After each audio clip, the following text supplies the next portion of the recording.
주님께서 여러분과 함께 기도합시다. 전능하신 하느님, 주님께서는 언제나 우리를 구원의 섭리로 이끌어 주시나이다. 비오니 우리가 굳건한 믿음으로 이 땅에서 주님의 뜻을 실천하며 주님께서 다시 오시는 영광의 날에 참여하게 하소서. 성부와 성령과 함께 한 분 하나님이신 우리 주 예수 그리스도의 이름으로 기도하나이다. 아멘. 성경 말씀 고린토전서 6장 1절에서 11절까지의 말씀입니다. 고린토전서 6장 1절에서 11절까지의 말씀입니다. 여러분 중에서 누가 다른 교우와 분쟁을 일으켰을 때에 어찌하여 성도들 앞에서 해결하려 하지 않고 이교도의 법정에 고소합니까? 여러분은 성도들이 세상을 심판하게 되리라는 것을 모르십니까? 온 세상을 심판하게 될 여러분이 지극히 작은 사건들조차도 심판할 능력이 없다는 말입니까? 우리가 천사들까지도 심판하게 되리라는 것을 모르십니까? 그런 우리가 이 세상에 속한 사소한 사건을 심판할 수 없겠습니까? 그런데 이런 사건이 생길 때 여러분은 어찌하여 교회가 멸시하는 자들을 재판관으로 앉히는 것입니까? 이런 말을 듣고도 부끄럽지 않습니까? 여러분 가운데는 교우들 사이에 생기는 분쟁을 해결해 줄 수 있을 만큼 지혜로운 사람이 하나도 없다는 말입니까? 그래서 교우가 교우를 소송하고 더구나 예수를 믿지 않는 사람들의 재판을 받아야 한다는 말입니까? 여러분이 서로 법정에서 고소한다는 것은 벌써 여러분이 완전히 지고 들어가는 것입니다. 차라리 억울한 일을 그대로 당하는 것이 어떻습니까? 또 사기를 그대로 당하는 것이 어떻습니까? 왜 그렇게 하지 못합니까? 여러분은 도리어 서로 억울하게 하고 속여 먹습니다.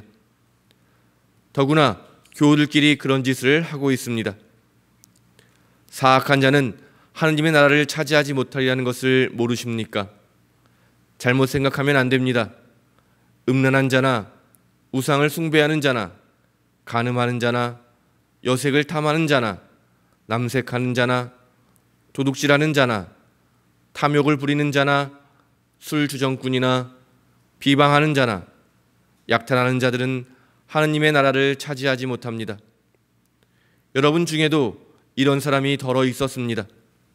그러나 여러분은 주 예수 그리스도의 이름과 하느님의 성령으로 깨끗이 씻겨지고 거룩하여졌으며 하느님과 올바른 관계에 놓이게 되었습니다. 주님의 말씀입니다. 께 감사합니다.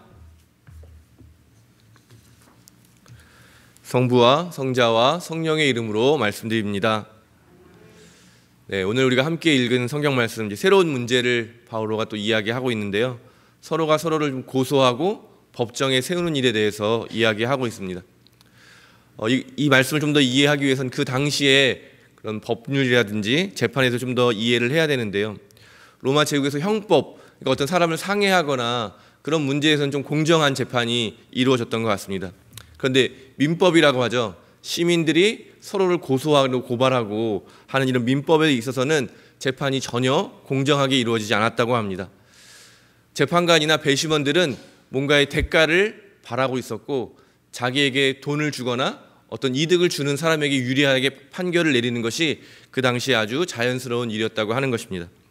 그래서 바울로도 8절에서 서로가 서로를 억울하게 하고 속인다라고 하는 이야기하는 것이 재판이 진실을 밝히고 어떤 억울함을 풀어주는 것이 아니라 힘 있는 사람이 힘 없는 사람을 억울하게 하고 자기 뜻대로 힘 없는 사람을 마음대로 하기 위해서 이용하는 방법이 그 당시의 법정이라는 사실입니다.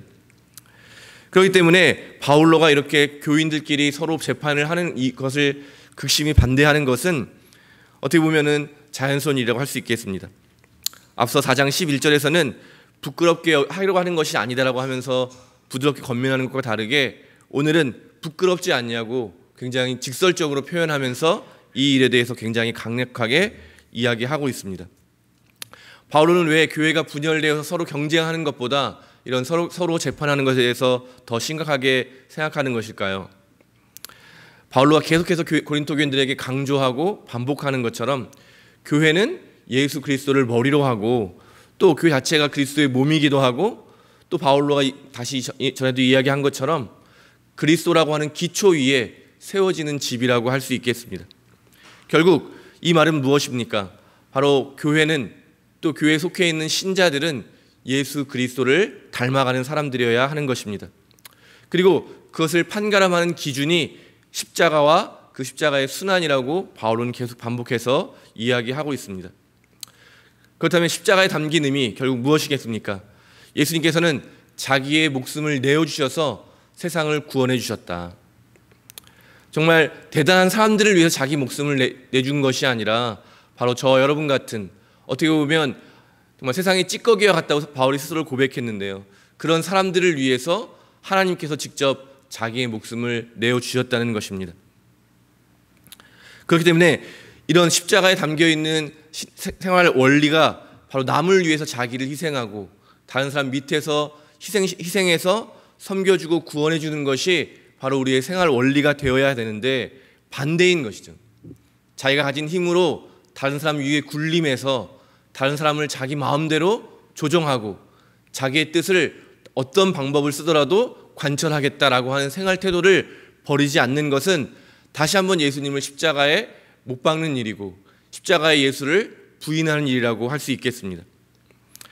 자신을 내어주시는 사랑, 자신을 내어주셔서 다른 사람을 살려내는 그 삶의 모습이 교회와 복음에 새겨져 있다고 바울로는 보고 있는 것입니다.